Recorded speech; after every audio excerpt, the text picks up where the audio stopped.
Wakil Presiden, Wapres, Gibran Rakabuming menjenguk para korban luka karena melakukan aksi demonstrasi pada 28 Agustus 2025 di kawasan Jakarta. Dari video yang diterima kompas.com, Gibran menjenguk para korban yang tengah dirawat di Rumah Sakit, RS, Pelni dan Rumah Sakit Dr.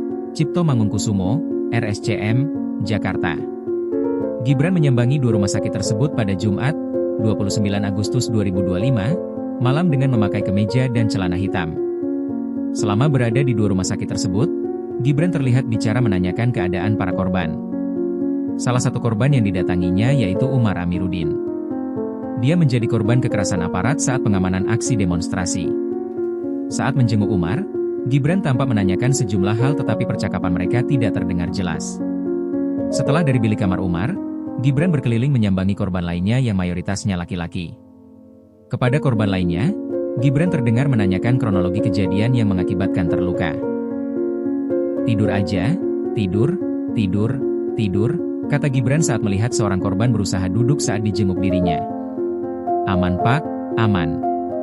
Saya gini aja Pak," ujar pria parubaya tersebut sambil duduk saat bertemu Gibran. Gibran kemudian menanyakan lokasi kejadian.